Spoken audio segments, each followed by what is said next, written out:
ఇప్పుడే జీ5 app download చేయండి. చూడండి మీ ఫేవరెట్ టీవీ షోస్ ఎప్పుడైనా ఎక్కడైనా. ఇంత జరిగినా అదేమి పట్టినట్టుందేంటత్తయ్య? అదొక్క మాటకే వెళ్ళిపోయేలా ఉంటే ఇన్ని కష్టాలు ఎందుకు పడతాను? సీనుగాడికి ప్రేమ తగ్గింది, అది చాలు నాకు. నువ్వు సూపర్ వదినా.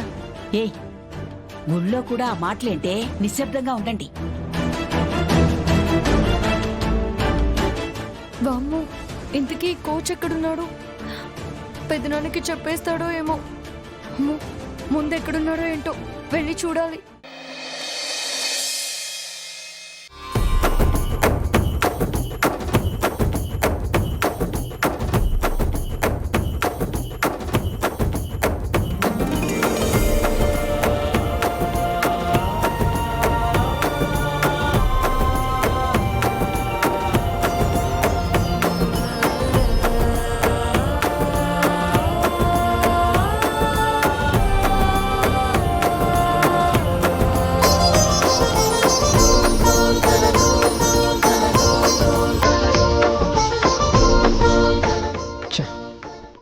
వచ్చిన పని తప్ప అన్నీ చేస్తున్నాను. ఇక అనవసరంగా టైం వేస్ట్ చేయకూడదు. రఘురామ్ గారు కోప్పడినా, రామలక్ష్మి బాధపడినా అదంతా నాకు అనవసరం. ఈ రోజుతో ఈ ప్రాబ్లం క్లియర్ చేయాలి.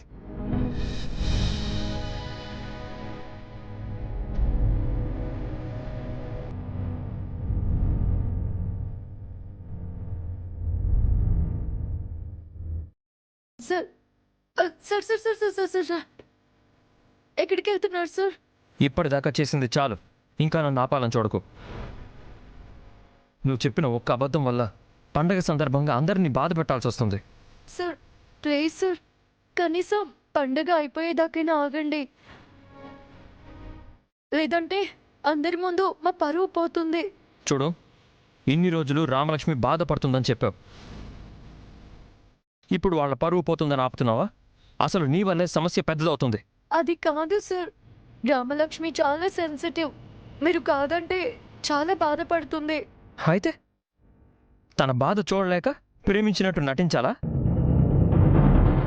రామలక్ష్మికి ఎలాగోలా నచ్చజెప్పేవాణ్ణి, కానీ అబద్ధం చెప్పి నువ్వు ఆశలు పెంచేశావు. ఎప్పటికైనా తను నిజం తెలుసుకోకపోతే నేను కూడా మోసం చేసినట్టు అవుతుంది. నన్ను రఘురామ్ గారి దగ్గరికి వెళ్ళనివ్వు. సార్ సార్ సార్ సార్, కావాలంటే కాలేజ్లో డిస్కస్ చేయొచ్చు. ఇక్కడ చాలా మంది ఉన్నారు సార్, అందరి ముందు మా పెదనాన్న పరువు పోవడం నాకు ఇష్టం లేదు. నేనేమీ అందరి ముందు మైక్లో చెప్పను. రఘురామ్ గారిని పక్కకి పిలిచి రామలక్ష్మికి బుద్ధి చెప్పండి అని వెళ్ళిపోతాను. సార్ సార్ సార్, ఒక్కసారి ఆలోచించండి సార్. చూడాదియా, అవతల వాళ్ళ ఎమోషన్స్తో ఆడుకోవడం నీకు సరదా ఏమో, నాకు అలాంటివి ఇష్టం ఉండదు. అనవసరంగా నా టైం వేస్ట్ చేయకు. సార్ సార్ సార్ సార్, నా మాట వినండి సార్, దయచేసి చెప్పకండి సార్. నువ్వు చెప్పినా నేను ఆగను, తప్పుకో. సార్